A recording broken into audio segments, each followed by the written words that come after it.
There was a time during this hobby where I felt I wasn't good enough, and that what I dreamt up was unobtainable. A feeling of disappointment and despair, and it was one creation that put me off terrain building for good. Or so I thought. This right here is what turned me away from crafting terrain. A simple, ruined mausoleum. This was supposed to just be a small part of a larger project, a fresh, new spooky wargaming board for Games Workshop's Warcry. What I had dreamt up and imagined in my mind was nothing compared to what I was creating. I ran into issues and struggled to create something that I was proud of, so I took the easy route. I quit. So why, after 2+ years, have I come back to torture myself again? Why have I decided to take on the ultimate task of creating a tabletop wargaming board? I think I may be a glutton for pain, but in reality, I need to prove to myself that giving up wasn't the right answer. Welcome to Dice Chatter.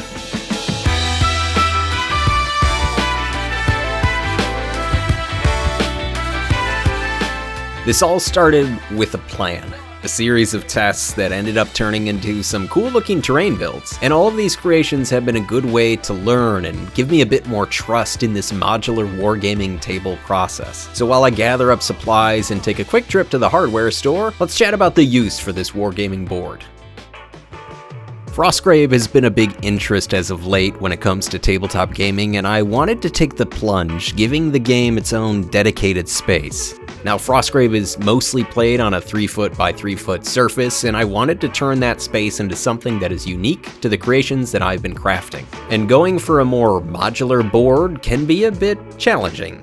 Tinkercad has been a great tool for this and has given me a sneak preview into the future. A glimpse of these 3-foot by 1-foot rectangles joining together to be placed and positioned in any sort of tabletop combination. So today I have plans of making 3 of these modular sections. The big sheet of plywood I have purchased has been cut down to size, and I need to do the same with these massive sheets of insulation foam. The Proxxon is a big help here, though I did have to go super slow and be very careful with these cuts. The Proxxon is a wonderful tool, though I don't think it was ready or prepared for these massive sheets of foam. Not every cut was exactly perfect, but no matter, we made it through. To glue everything together, Liquid Nails makes a wood and foam adhesive, which I will say worked wonders for this creation. Just make sure to spread the glue out evenly over the sections you want to stick together, and we can start creating a wonderful, colorful sandwich of sorts. This is perfect for getting everything to evenly set in place, and it never hurts to throw an encyclopedia of tabletop gaming tones on top to help press the adhesive into the foam and wood. I ended up waiting 24 hours and started to remove the weight and give each of these boards a nice test pull.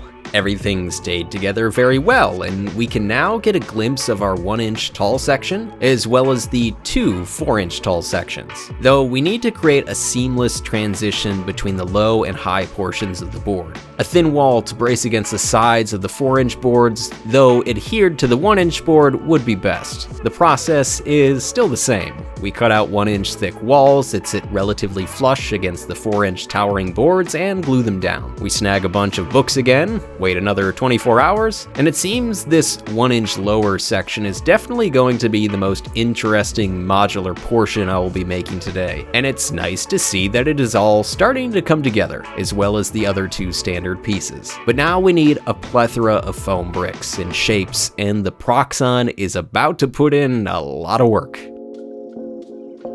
The dimensions for my sea bricks should be popping up on screen now, and these are going to be the foam rectangles that we will use mostly on the board. For these 3 modular sections and any others we decide to create in the future, they will contain some of these shapes. Though I also want to break up the look of these boards, so let's cut up some octagonal shapes as well. I keep the thickness or height of these shapes roughly between 2 and 3 millimeters, just like all of the sea bricks I've sliced and diced. And let's not forget about throwing the freshly cut foam into a can with an actual brick to give off a beaten and bruised texture. I for one have never filled up this sea brick container before, and I can tell you there won't be much left when I am done with this creation. So begins my personal hell. In actuality, it really isn't the worst thing in the world, but I will be laying down each brick individually and and gluing it down with some PVA. This process is probably the biggest time sink during the entire build, but this is where you can really start to see those tabletop dreams become a reality. The key to help create a more seamless transition between each board is making sure you have a ring of C-bricks around each 3x1 rectangle. And once you have that, you can let your imagination run wild. I also plan on spreading out lots of play sand in some areas to give this board another interesting dimension and to help fill in the gaps between each brick.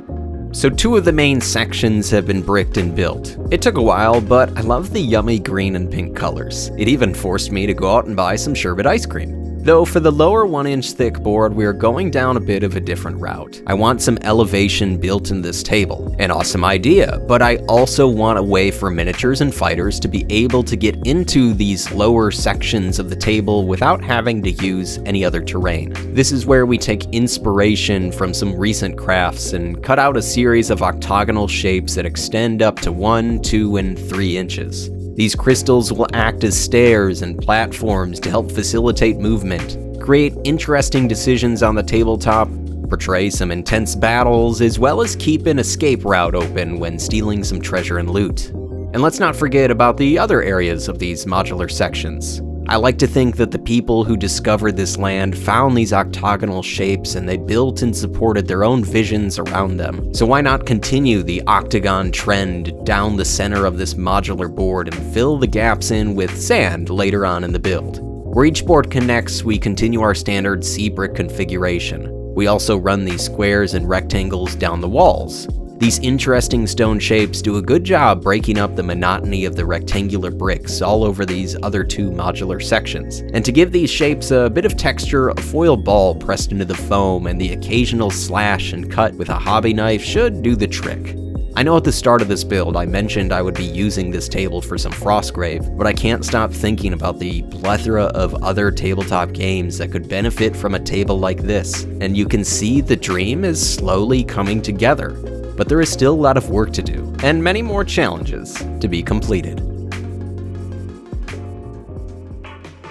I usually don't do a layer of Mod Podge over my XPS foam builds, but today I feel that this is a must. Mixing the Podge with some black ink and water is easy enough, and I do my best to spread it over every nook and cranny, though I do take care in trying to not let it pool and muddy up some of the details. This board is going to get bumped and poked with fingers and terrain, and it's best to give it a bit of protection. The next day, I use some black acrylic primer and brush it over everything. This, I feel, was a bit easier and cheaper than coating everything with the airbrush or taking the risk of using a spray paint can. Again, we let everything dry out for a long while and we can start putting color on these chaotic monstrosities.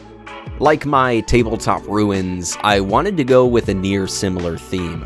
I start off with some burnt umber overbrushed over the entire board. You'll notice over these next number of colors, it is all about building up a theme of vibrancy and then tearing it back down to a gritty feel. We use a number of browns once again, but with varying hues and shades. This is dry brushed and stippled all throughout each modular section once again. This is a good way to blend these colors together, but more importantly, give off an organic and realistic vibe of stone. Of course, we also take some of those browns, tans, and oranges and paint them on over a number of individual bricks. I want this to have opaque coverage to allow the board to pop and have some character. And that is why I'm happy to take the extra time to add in this fun and maybe a bit time-consuming step. And I also took a second to stipple on a bit of orange and red to our octagon stairs. They look a bit similar to all the other stones, and that is what I'm going for, but I just want a bit more definition. For the walls, I wanted to add in one more thing, a bit of spackle to show that the people, creatures, or alien folk that settled this land long ago knew a thing or two about construction and holding buildings together. The spackle I push into the cracks and crevices of the stones on the wall and add a touch of water when needed. We then use a dry paper towel to wipe away any of the excess. I also want to ensure this dries well, so I let it sit overnight and slowly become one with my modular board. This next part I'm a bit nervous about, but I figure why not risk destroying the modular board you've been working on for weeks on end. I have a massive bag of play sand I picked up from a home improvement store, and it has been sitting in my garage for quite some time. So why not fill in all the cracks on the surface between each stone with this sand mixture? I enjoy the variety of grain size this play sand offers, but I did sift some of the larger pebbles out for some of the tighter sections between each stone slab laid down on the board. I also find a makeup brush is perfect for moving the sand around each crevice as well as pushing the sand off the tops of these slabs. And it's never a bad idea to make sure the sand doesn't pool up too high and create an uneven play space so that we can place down other terrain. To seal all of the sand on this board, I filled up a spray bottle with some IPA alcohol, and I followed Luke Towen's Scenic Glue video. Link should pop up in the corner. The alcohol does the trick, allowing our glue and water mixture to seep down to the deepest grain of sand and secure everything in place. I did also go back over everything a second time after it all dried, just to be sure. Though we aren't done yet. With the airbrush and a number of army painter washes, we spray down the walls, the floor, and the octagonal stairs. This step is perfect by showing that this landscape has been around for many centuries, giving off a gritty and grungy feel. And of course, let's not forget to do the usuals. We make sure to edge highlight the octagon steps, add in some grass tufts, graffiti, and of course some blood splatter. While I add the finishing touches, there are a number of folks I need to thank. First off, my good friend Leif. The number of late nights chatting about what we look for in tabletop gaming, design, creative pursuits, and honestly, just being a good friend is what helped me push past my own terrain demons. And of course, to my fine patrons. I honestly couldn't have done this without your support. You've helped me turn my dreams into a reality and allow me to become a better creator. Today, we spell redemption. D-O-N.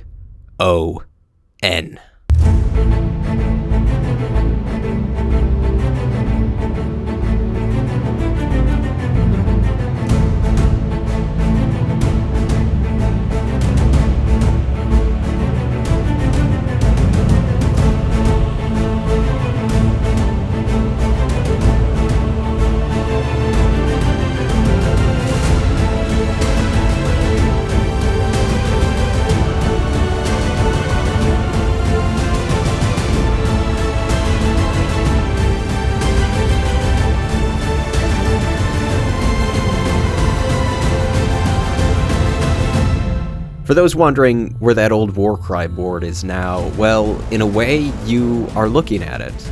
Much of the foam from that project has turned into the small squares that have been melded into numerous other terrain builds, and the Wargaming board you see before you now. If there is one thing I want you to take away from this video, it's not the build. No, it's not the build. Don't let yourself quit. Push through the disappointment and despair, and allow yourself to fail. Because the only way you can let your dreams become a reality is by moving forward. I want to thank you all for watching, and of course, happy gaming.